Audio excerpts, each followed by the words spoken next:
Hi, this is Chris, K2CJB with K2CJB Radio, and if you're a mobile ham radio operator, there's a good chance you use one of these.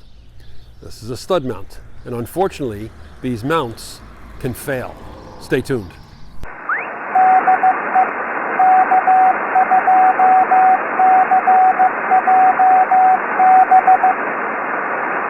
The reason for this video is I had a problem about 3 months ago with one of my vertical ham sticks on the truck. Actually, they're made by Shark, they're not ham sticks, but it's the same idea. It's a vertical antenna.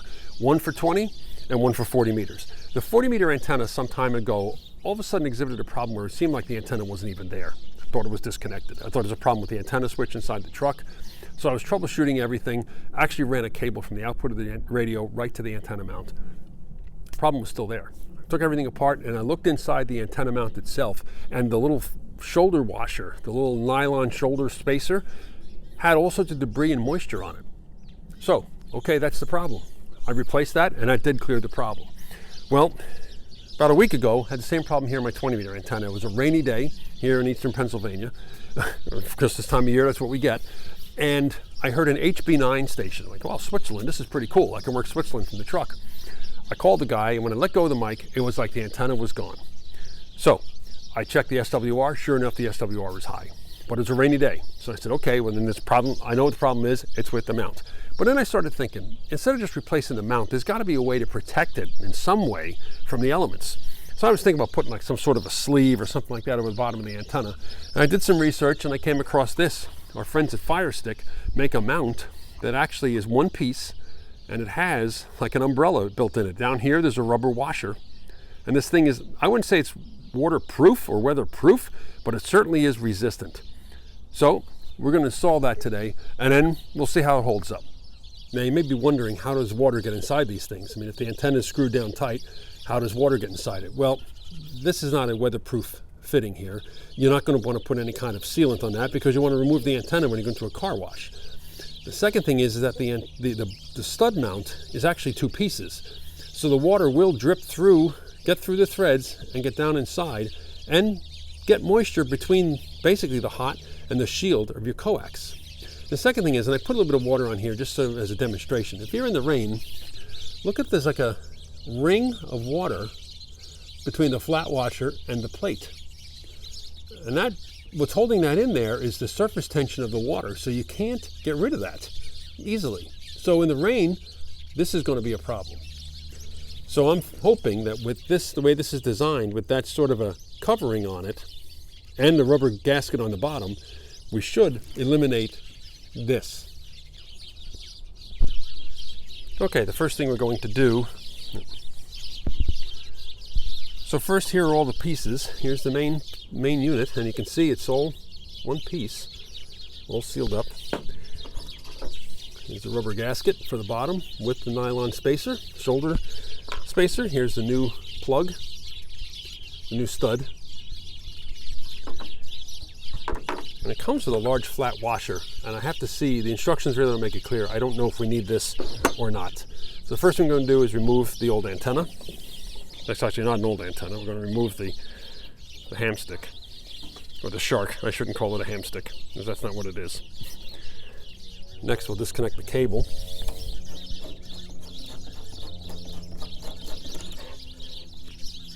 No moisture in that, that's dry. Now we can take the mount off.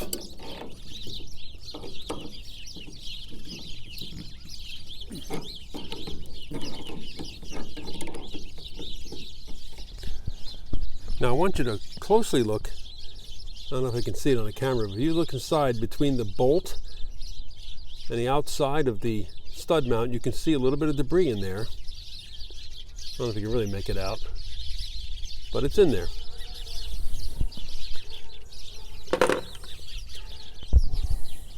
Now I'll put the new mount on.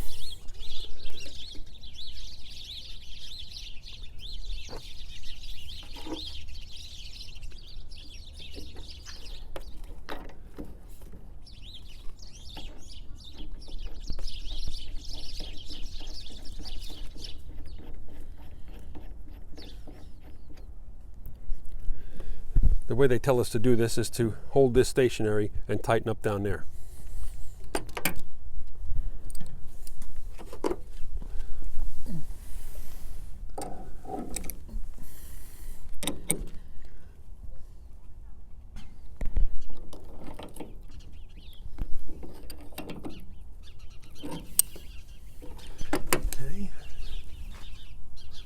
No?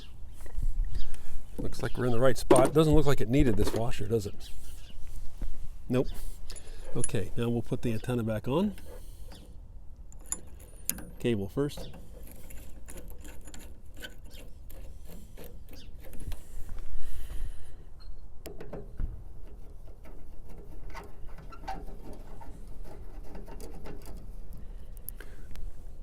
Okay, let's give it a shot.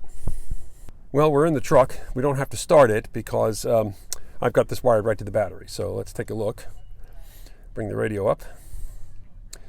And the last time I was on, I was scanning around VHF, UHF. So now let's go back down to 20 meters. And there we go.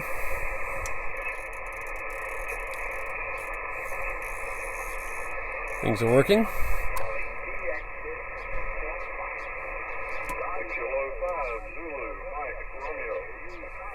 Let's check the SWR.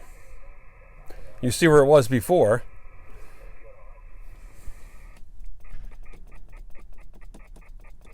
There we go, much better. So that repairs that problem. We'll change it out on the other side now for the 40 meter antenna, so they're both done. Here's the 40 meter side, that's all done. And you'll see, by the way, I have a shunt coil attached here. It's not permanent. I hooked it up to try it and experiment with it, and it works. So I want to make this a little more permanent. And over on this side is the 20 meter antenna. So this is all done. By the way, each one of these stud mounts comes with one of these little plugs that you can thread inside of it. So when you take the truck, or in my case, or a car to a car wash and you pull the antenna off, you can put this inside it so none of the moisture and soap and all the other stuff gets inside those threads. So there you go. A couple of these Firestik mounts that are hopefully weather resistant and water resistant. Time will tell. We'll do a follow-up video to this to see how everything holds up. I'm actually planning on doing a follow-up video for the entire mobile installation. There's a few things I've learned in the 6 or 7 months after I've put the whole installation of the radio into the truck, so we can share all that on a follow-up video. So we'll give this a couple of months test through a little more. Well, we haven't had any snow yet, but if we get some snow and some rain, we'll see how it holds up. So in the meantime, if this helped you, please subscribe. Hit the subscribe button and hit the like button for sure. And that way you'll find out when I put up the follow-up video for sure, but anything else we do here on the channel. So again, 73 K2 CJB.